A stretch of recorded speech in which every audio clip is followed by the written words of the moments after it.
오늘 우리에게 주시는 하나님의 말씀은 신약성경 누가복음 16장 19절부터 31절까지 말씀입니다. 허락하신 말씀을 봉독하겠습니다. 한 부자가 있어 자색 옷과 고운 베옷을 입고 날마다 호화롭게 즐기더라. 그런데 나사로라 이름하는 한 거지가 헌데투성이로 그의 대문 앞에 버려진 채 그 부자의 상에서 떨어지는 것으로 배불리려 하매 심지어 개들이 와서 그 헌데를 핥더라. 이에 그 거지가 죽어 천사들에게 받들려 아브라함의 품에 들어가고 부자도 죽어 장사되매 그가 음부에서 고통 중에 눈을 들어 멀리 아브라함과 그의 품에 있는 나사로를 보고 불러 이르되 아버지 아브라함이여 나를 긍휼히 여기사 나사로를 보내어 그 손가락 끝에 물을 찍어 내 혀를 서늘하게 하소서. 내가 이 불꽃 가운데서 괴로워하나이다. 아브라함이 이르되 예 너는 살았을 때 좋은 것을 받았고 나사로는 고난을 받았으니 이것을 기억하라. 이제 그는 여기서 위로를 받고 너는 괴로움을 받느니라. 그뿐 아니라 너희와 우리 사이에 큰 구렁텅이가 놓여 있어 거기서 너희에게 건너가고자 하되 갈 수 없고 거기서 우리에게 건너올 수도 없게 하였느니라. 이르되 그러면 아버지여 구하노니 나사로를 내 아버지의 집에 보내소서. 내 형제 5이 있으니 그들에게 증언하게 하여 그들로 이 고통받는 곳에 오지 않게 하소서. 아브라함이 이르되 그들에게 모세와 선지자들이 있으니 그들에게 들을지니라. 이르되 그렇지 아니하니이다. 아버지 아브라함이여 만일 죽은 자에게서 그들에게 가는 자가 있으면 회개하리이다. 이르되 모세와 선지자들에게 듣지 아니하면 비록 죽은 자 가운데서 살아난 자가 있을지라도 권함을 받지 아니하리라 하였다 하시니라. 아멘. 옛날 옛적에 몹시 심술이 고약한 할멈이 살다가 세상을 떠났다고 합니다. 그 할멈은 평생 선행이라고는 눈곱만큼도 해본 적이 없었습니다. 그래서 악마들이 그녀를 붙잡아서 지옥불에 빠뜨립니다. 할멈의 수호천사는 하나님께 말씀드릴 만한 할멈의 선행이 어떤 것이 있을까 곰곰이 생각을 하다가 하나님께 이렇게 말씀을 드렸습니다. 저 할멈이 밭에서 파 한 뿌리를 뽑아서 거지에게 준 일이 있습니다. 그러자 하나님은 이렇게 말씀하셨습니다. 너는 바로 그 파 한 뿌리를 가져다가 지옥불 속에 있는 할멈에게 내밀어서 할멈이 그걸 붙잡고 빠져나올 수 있도록 해라. 만일 할멈이 그걸 붙잡고 빠져나오면 천국으로 가도록 하고 파가 끊어지면 지금 있는 곳에 계속 머물게 해라. 그래서 천사는 할멈에게 달려가서 파 한 뿌리를 내밀면서 이렇게 말합니다. 자, 할멈, 이걸 붙잡고 어서 빠져나와요. 할멈이 파 한 뿌리를 붙잡자 천사는 파를 조심스럽게 잡아당기기 시작합니다. 그래서 거의 다 끌어올리게 되었는데 그때 지옥불 속에 있었던 다른 죄인들이 할멈이 올라가는 것을 보고는 함께 그곳에서 벗어나려고 너도 나도 할멈에게 매달리기 시작했습니다. 하지만 몹시 심술이 고약한 이 할멈은 이렇게 말합니다. 나를 끌어올리려는 것이지 너희를 끌어올리려는 것이 아니야. 이것은 내 파지 너희들의 파가 아니야. 이렇게 악을 쓰면서 사람들을 발로 걷어차기 시작했습니다. 그런데 그녀가 이렇게 말하는 순간에 파는 뚝 끊어지고 말았습니다. 그리고 그 할멈은 다시 지옥불 속에 떨어졌고 천사는 하는 수 없이 눈물을 흘리며 그곳을 떠나고 말았답니다. 이 이야기는 도스토옙스키의 까라모초프가의 형제들이라는 책에 나오는 한 우화입니다. 여러분들은 이 이야기를 어떻게 생각하십니까? 이 이야기의 교훈은 간단합니다. 우리가 다른 사람들에게 자비를 베풀어야 한다는 것이고 우리가 다른 사람들에게 베푼 자비가 우리를 구원한다라는 그런 메시지입니다. 그런데 신앙생활을 좀 하고 성경에 대해서 좀 아는 분들이라면은 이런 메시지에 문제가 있다고 생각할 수 있습니다. 우리가 구원을 받는 것은 우리의 선행 때문이 아니라 우리의 믿음 때문이다라고 그렇게 생각하기 때문입니다.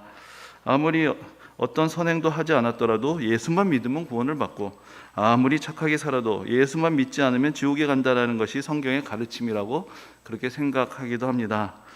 근데 여러분 정말 그럴까요? 정말로 성경이 우리에게 그렇게 가르치고 있습니까? 예수를 믿으면 구원받는다는 말, 물론 이것은 성경의 핵심적인 진리입니다. 그런데 많은 오해가 벌어지는 부분이 바로 예수를 믿는다라는 것이 무엇이냐에 있습니다. 예수를 믿는다는 말이 이 세상에서 무슨 짓을 하고 살았든지 간에 예수 믿는다고 말만 하면, 교회에 다니기만 하면, 그래서 이게 교회에 등록이 되면 자동적으로 천국에도 등록이 되어서 죽어서 천국에 간다라는 그런 뜻은 아닐 것입니다. 적어도 예수를 믿는다는 말에는 이전에 자기중심적으로 살았던, 자기의 욕심을 위해서 살면서 자기 욕심을 위해서 저질렀던 그런 모든 잘못을 진심으로 회개하고 이제는 예수 그리스도를 나의 구주로, 나의 인생의 주인으로 받아들이고 예수님의 말씀에 따라서 살겠다라는 의지적인 결단이 포함되어 있어야 하는 것입니다. 나는 예수는 믿지만 예수님의 말씀이 진리라는 것은 믿지 않아. 이렇게 말한다면 그것은 앞뒤가 맞지 않는 모순이 됩니다. 예수를 믿는다는 것은 예수님께서 친히 말씀하신 대로 예수님이 우리 인생의 길이요 진리요 생명이라는 것을 믿는 것입니다. 예수님이 길이라는 것은 우리의 인생길이 예수님을 따르면서 살아가는 그런 인생길이 되어야 한다는 것을 말씀하는 것이고, 예수님이 진리라는 것은 예수님의 모든 말씀이 우리 인생의 유일한 진리라는 것을 받아들인다는 것이고, 예수님이 생명이라는 것은 그렇게 예수님의 길을 따르고 예수님의 말씀에 따라 살아갈 때 우리에게 영원한 생명이 약속되어 있다는 것을 믿는 것을 말하는 것입니다. 앞에서 말씀드린 파 한 뿌리의 이야기는 도스토옙스키의 소설에 나오는 이야기입니다. 그러나 예수님도 이와 그렇게 다를 것이 없는 비유를 우리에게 가르쳐 주셨습니다. 바로 오늘 비유에 있는 말씀입니다. 오늘 본문의 말씀은 부자와 나사로의 비유, 혹은 부자와 거지 나사로의 비유라는 그런 제목으로 불립니다. 이 비유는 예수님의 비유 중에서도 아마도 가장 잘 알려져 있는 그런 비유 중에 하나일 것이고, 특별히 주일학교 시절부터 계속 신앙생활을 해오신 분들이라면 누구나 알고 있는 그런 이야기입니다. 전에도 한번 말씀드린 적이 있는 것 같은데, 저는 이 부자와 나사로 이야기를 들을 때마다 또 생각나는 옛날 이야기가 있습니다. 우리 교회가 지난 여름에 이제 모처럼 여름 성경학교를 했고, 그렇게 하면서 이제 교회 앞에 작은 원터파크를 설치해서 많은 아이들이 함께 즐거운 시간을 가졌습니다. 옛날이라면 생각도 못했을 일이었죠. 하지만 예전에도 나름 여름 성경학교 하면은 그때도 특별히 기억에 남는 그런 프로그램들이 있었습니다. 근데 그 중에 하나, 여름 성경학교의 하이라이트 중에 하나가 되었던 것이 인형극이었습니다. 그래서 교회 학교 선생님들이 정성껏 인형을 만들고 작은 상자 안에 들어가셔서 손으로 동작을 하고 막 목소리를 바꿔가면서 그렇게 인형극을 하시는 경우도 있었고, 또 때로는 전문적으로 인형극을 공연하는 팀이 와서 아주 멋진 인형극을 보여주기도 했습니다. 근데 이제 그 중에 가장 기억나는 것 중에 하나가 바로 부자와 나사로의 이야기인데, 그 이유가 그 어느 해인가 이제 제가 봤던 인형극에 이제 최첨단 인형이 등장을 합니다. 그래서 그 인형 안에다가 물총을 설치를 해놔가지고, 그래서 이제 부자와 나사로의 이야기 중에 이런 대목을 만드는 것이죠. 이제 부자가 어느 날 집에 나와서 봤는데 거들먹거리면서 인형이 이렇게 나옵니다.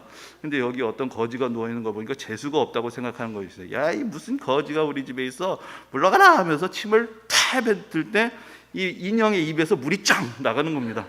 근데 여러분, 그 물총을 여름 성경학교 때 왜 만들었겠습니까? 이 나사로 인형에만 그 물이 나가는 게 아니고 퇴 하면서 이제 관객들에게, 아이들에게도 물총이 막 나가는 거죠. 요즘 3D, 4D 하지만 완전히 관중석과 이 인형극의 무대가 혼연일치가 되는 그런 놀라운 체험을 하게 됩니다. 그래서 아이들이 기겁을 하기도 하고 놀라기도 하고 또 재미있어서 깔깔 웃기도 하고 그랬던 기억이 이 말씀을 읽으면 떠오르곤 합니다. 근데 물론 성경에 보면은 이 부자하고 나사로가 생전에 직접 만나는 장면이 없습니다. 근데 그런 장면을 창작을 해서 덧붙인 것은 아마도 어쨌든 부자가 지옥에 갔으니까 이 부자가 얼마나 나쁜 사람이었는가, 이걸 좀 설명을 해야 설득력이 있기 때문에 아마 그런 장면들을 이렇게 연출하게 되었을 것입니다. 그런데 성경의 이야기를 보면 단순합니다. 부자는 그저 부자였을 뿐이고, 그래서 자기가 가진 것을 가지고 저 호사스럽게 살았을 뿐이지, 그래서 성경의 표현대로 하면은 자색옷과 고운 베옷을 입고 날마다 호화롭게 즐기고 살았던 것이지 무슨 특별히 다른 사람들에겐 악한 일을 저지른 이야기가 없습니다. 더더군다나 부자와 나사로의 어떤 믿음, 신앙에 대한 이야기도 없습니다. 그런데 죽어서 거지였던 나사로는 천국에 갔고 부자는 지옥에 갔습니다. 이 비유는 어린아이들도 쉽게 이해할 수 있을 만큼 분명한 이야기이지만, 그러나 사실 이 비유를 좀 더 진지하게 생각하다 보면은 그렇게 간단한 말씀은 아닌 것을 알 수 있습니다.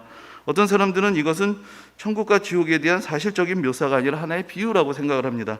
그럼 어떤 사람들은 그러면 천국과 지옥이 있다는 것을 믿지 않느냐? 그러면서 예수님께서 여기서 우리에게 분명하게 죽어서 천국과 지옥이 있다는 것을 구체적으로 말씀하시는 것이다 라고 그렇게 이야기를 합니다. 그런데 이 말씀을 문자 그대로 받아들이려고 하면은, 그럼 앞에서 말씀드린 대로 그러면 부자는 부자이기 때문에 지옥에 갔고 거지는 거지이기 때문에 천국에 간 것이냐라는 그런 문제가 또 생기게 됩니다. 그래서 우리가 이 말씀을 읽으면서 어디까지를 문자적인 사후세계에 대한 진리로 받아들여야 하고 어디까지를 해석해서 그 의미를 새겨야 하느냐가 그렇게 간단하지는 않습니다. 하지만 우리가 이 말씀을 통해서 분명하게 알 수 있는 것은 예수님께서 이 말씀을 통해서 우리에게 부에 대해서, 재물에 대해서, 그리고 우리가 다른 사람들, 특별히 어려운 처지에 있는 사람들에 대해서 어떤 관심과 태도를 가져야 하는지를 우리에게 가르쳐 주신다는 것입니다. 이 이야기에서 우리의 관심을 끄는 것은 이승과 저승의 반전이 되죠. 이 세상에서 부를 누리던 부자는 죽어서 고통을 당하고 이 세상에서 고통을 당하던 나사로는 죽어서 평안과 위로를 누립니다. 왜 이런 반전이 일어난 것입니까? 성경 안에서 사실 이 본문 안에 자세한 이야기들이 다 나와 있지는 않습니다. 특별히 이 이야기의 주인공은 부자라고 할 수 있고, 그래서 모든 대화가 부자를 중심으로 이루어져 있습니다. 그리고 나사로에게는 단 한 줄의 대사도 없습니다. 그래서 나사로가 어떤 생각을 했는지, 어떤 삶을 살았는지는 우리가 알 수 없지만, 그래도 부자에 대해서는 우리가 조금 더 많은 것을 알 수 있습니다. 당시에 많은 사람들이 부자가 되는 것은 하나님의 축복이라고 그렇게 생각했습니다. 바로 하나님께서 축복하신 증거가 그의 부로 나타난다고 생각을 했던 것입니다. 어떻게 생각하면 부자야말로 하나님께서 축복하신 사람들이니까, 그러니까 부자가 천국에 들어가지 못할 이유가 없었습니다. 그런데 여러분들 잘 아시는 대로 예수님께서는 어느 부자 청년이 예수님을 찾아왔을 때 우리가 잘 아는 그런 말씀을 하십니다. 부자가 천국에 들어가는 것보다 낙타가 바늘귀로 들어간 것이 쉽다라고 그렇게 말씀을 하십니다. 그러니까 이 말씀은 우리에게 잘 알려져 있는데, 이 말씀을 하셨을 때 제자들의 반응은 우리가 잘 기억하지 못하는 경우가 있습니다.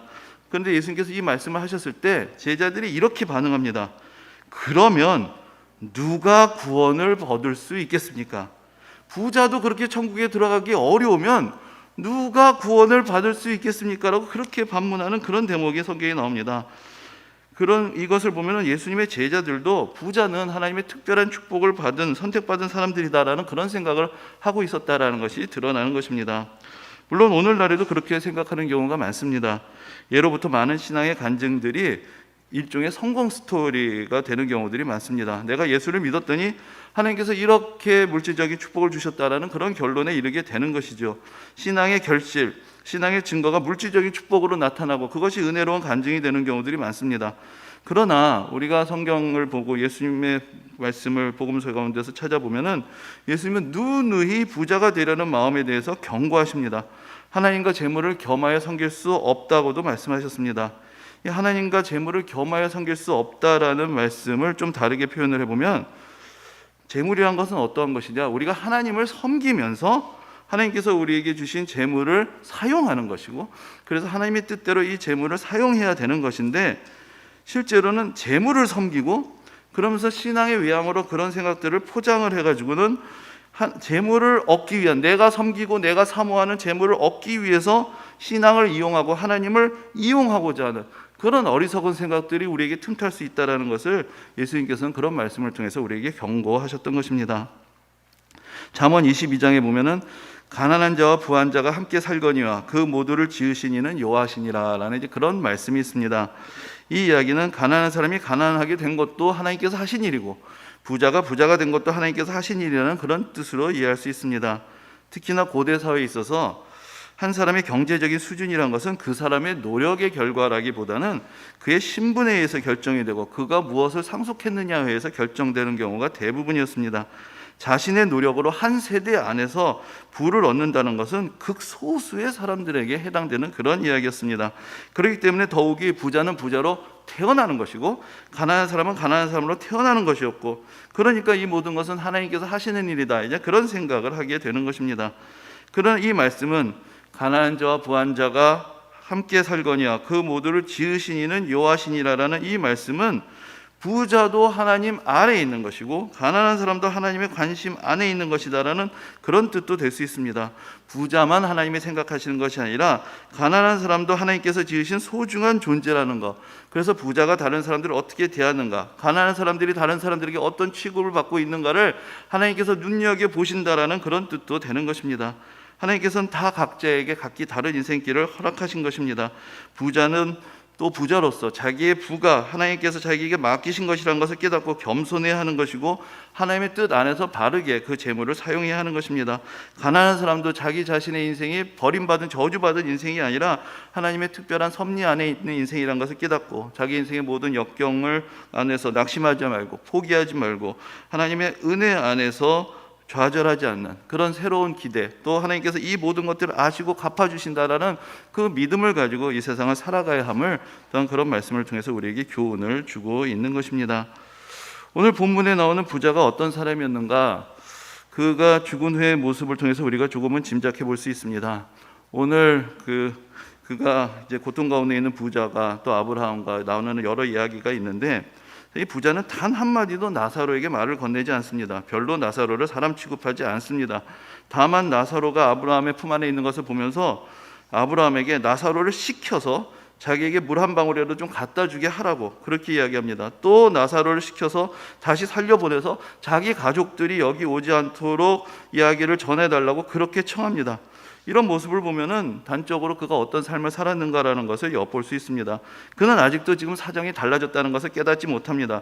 여전히 자신이 주인공입니다. 그리고 나사로 같은 천한 것들은 살아서든지 죽어서든지 자기의 심부름꾼밖에 되지 못하는 것입니다. 지금 나사로가 어떤 영광을 받고 있는지 보면서도 그것이 무슨 뜻인지를 깨닫지 못하고 있습니다. 세상에서는 자기가 부귀를 누렸을지 모르지만 지금 하나님 앞에서 사실은 본래부터도 자기 자신과 나사로가 별반 다를 것이 없는 존재였다는 것을 아직도 인정하지 못하고 있는 것입니다. 그가 자신의 재물을 가지고 호사스럽게 살고 있을 때 성경의 표현대로 하면 나사로는 그 집 문 앞에 버려져 있었습니다. 이 버려져 있다는 말에는 두 가지 의미가 있습니다. 첫째로 버려져 있다는 것은 아마도 그가 육신적으로 병이 들어서 스스로 몸을 가누지 못했을 것이다 라는 것을 짐작하게 합니다. 그래서 누군가가 그를 불쌍히 여겨서 부잣집 문 앞에 데려다 놓은 것입니다. 그래서 오늘 본문에도 있지만 이러면은 그 부잣집에서 나오는 것을 먹고 살 수 있기 때문에 거기다 둔 것인데, 그것이 거기다 둔 것이 아니라 버려져 있다라고 표현한 것은 또 다른 의미를 생각해 볼 수 있습니다. 그는 관계에 있어서도 버려져 있었던 것입니다. 사실은 그가 먹을 수 있는 기회가 있는 그 부잣집에 있었지만 그는 버려져 있었습니다. 관심을 받지 못했습니다. 그에게 필요한 것을 공급받지 못했습니다. 그에게 있어서 부잣집으로부터 떨어지는 떡고물은 없었고 오직 개들만이 와서 그의 상처난 데를 핥을 뿐이었습니다. 부자의 모습 속에서 우리는 이웃의 고통에 대한 무관심과 긍휼이 없는 마음을 엿보게 됩니다. 그가 살아가던 세계에서 각자는 자기 자신의 운명을 받아들이고 그 운명대로 살아가면 되는 것입니다. 그의 고통은 그의 문제입니다. 나의 축복은 나의 문제입니다. 나의 축복은 내가 누리면 되는 것이고 그의 고통은 그가 짊어지고 살아가는 것입니다. 그렇기 때문에 그가 그 거지를 불쌍히 여길 이유는 없었던 것입니다. 그런데 문제는 정작 자기가 고통을 당하게 되니까 그는 자기 자신의 고통에 대해서 관심을 요청하고 긍휼히 여겨주기를 간구합니다. 그 긍휼의 근거는 어디에 있습니까? 왜 아브라함이 그를 긍휼히 여겨야 합니까? 어떤 이유가 있습니까? 그가 그의 처지에 대한 공감과 도움을 당연하게 바란다면 왜 그는 그 당연한 공감과 도움을, 그 긍휼을 그 문 앞에 있는 이웃에게는 베풀지 않았습니까? 왜 그런 태도가 모순이 된다는 것을 깨닫지 못하고 있는 것입니까? 예수님이 이렇게 말씀하셨습니다. 긍휼히 여기는 자는 복이 있나니 긍휼히 여김을 받을 것이며, 야고보 사도는 더 나아가서 이렇게 가르칩니다. 긍휼을 행하지 아니하는 자에게는 긍휼 없는 심판이 있으리라. 예수님이 가르쳐 주신 여러 가지 중요한 교훈들 중에 또 특별히 우리가 관심을 가져야 하는 것이 바로 하나님의 선하심에 대한 가르침입니다. 얼마 전에 수요예배에서도 이 말씀을 가지고 이렇게 나눈 적이 있는데, 예수님께서는 우리에게 하나님을 어떤 분으로 가르쳐 주셨는가? 바리새인들은 하나님을 이렇게 생각합니다. 늘 우리의 잘못을 책잡으시려고 눈을 부릅뜨고 살펴보시는 분이라고 생각했기 때문에 그들은 율법을 조금이라도 어기는 것을 두려워했습니다. 그런데 예수님은 하나님은 우리에게 좋은 것을 주시기를 원하시는 선하신 아버지라고 그렇게 가르쳐 주셨습니다.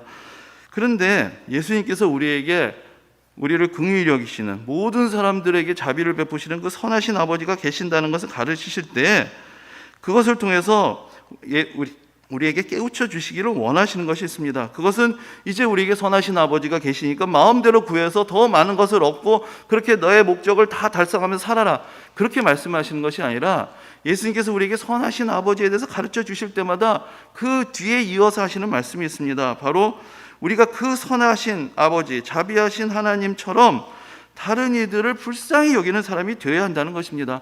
하나님의 긍휼을 받은 자로서, 또 하나님의 자녀로 택함을 받은 자로서 그 아버지를 닮아가는 삶을 살아야 한다는 것, 하나님의 자비하신 같이 너희도 자비해라 라고 가르치시는 것, 그것이 하나님이 선하신 분이라는 것을 우리에게 가르치셨던 예수님의 또 다른 교훈인 것입니다. 근데 이제 우리가 이 이야기를 잘 알고 있는데, 이 이야기 뒷부분에 보면은 또 오늘 우리가 좀 더 주목해 봐야 될 또 한 가지 사실이 더 있습니다. 이 이야기가 이렇게 흘러갑니다. 부자가 자기가 죽어서 이렇게 고통을 당하게 된 이유를 생각했던 것 같습니다. 이 안에 좀 많은 이야기들이 좀 생략이 되었지만 좀 풀어서 생각해 보면 이렇습니다. 그도 깨달은 것이죠. 자비와 긍휼을 베풀어야 되는데 그것을 그렇게 하지 못했구나. 그것을 깨닫게 됩니다. 그래서 아브라함에게 청해서 이렇게 얘기합니다. 나사로를 다시 살려보내서 자기의 다섯 형제들이 아직 살고 있는데 그들을 좀 깨우쳐 달라고, 그들에게 이야기를 해달라고, 그래서 그들은 깨닫고 나하고는 좀 다르게 살아서 여기 오지 않게 해달라고 그렇게 부탁을 합니다. 그런데 아브라함이 그 청을 거절합니다. 그러면서 이렇게 말합니다. 그들에게 모세와 선지자들이 있으니 그들에게 들을지니라. 이 말이 무엇을 의미하겠습니까?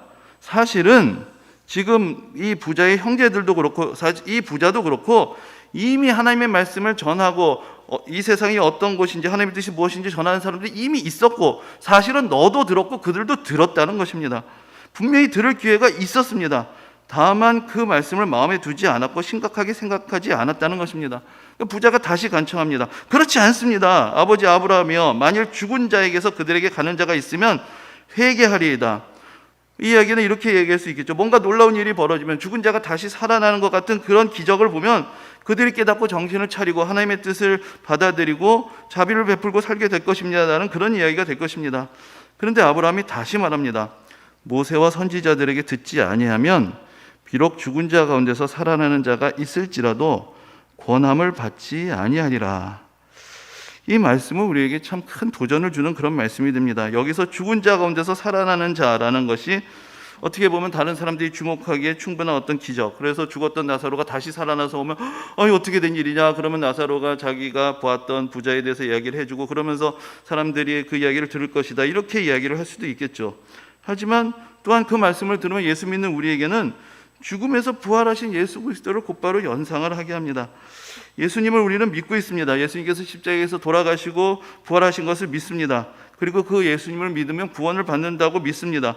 그러나 정작 그 믿음은 그 믿음대로 가지고 있으면서도 성경에서 가르치시는 말씀, 모세와 선지자들이 전해준 것, 성경에 누누이 기록되어 있는 그 말씀은 귀 기울여 듣고 있지 않은 그러한 이상한 일들이 우리에게 벌어지고 있는 것입니다.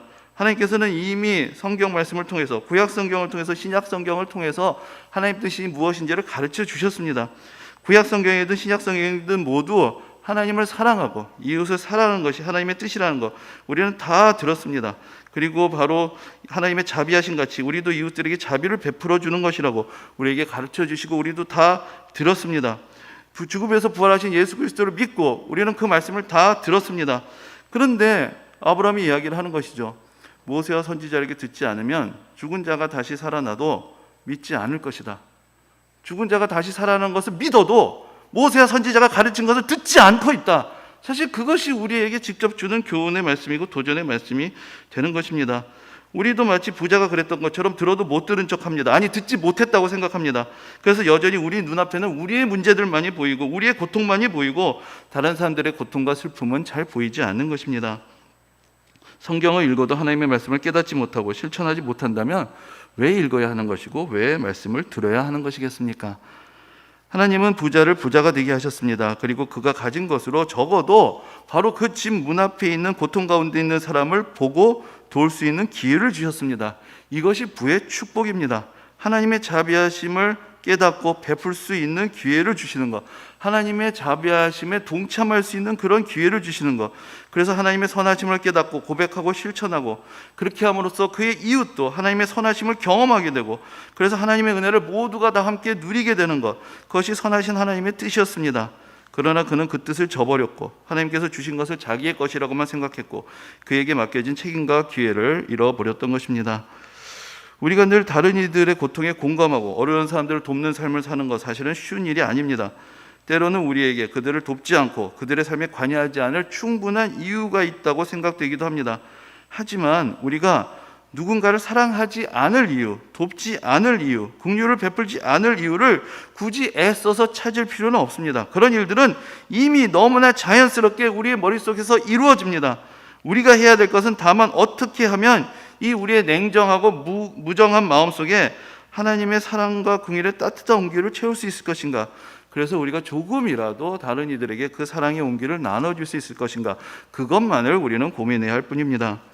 오늘의 본문은 죽은 후에 우리의 운명에 대한 말씀입니다. 그러나 또한 지금 여기 있는 우리가 어떻게 살아가야 하는가에 대한 도전의 말씀이기도 합니다.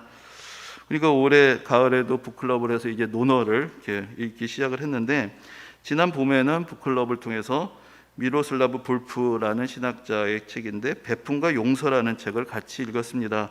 그런데 그 책에도 앞에 서두에서 말씀드린 도스토옙스키의 그 우화 내용이 인용이 되어 있습니다. 근데 이제 그 책에서 이 이야기를 인용을 하면서 볼프가 이런 이야기를 합니다. 이 이야기가 낙원에 가는 방법을 가르쳐 주는 것이냐? 그렇지 않다는 것입니다.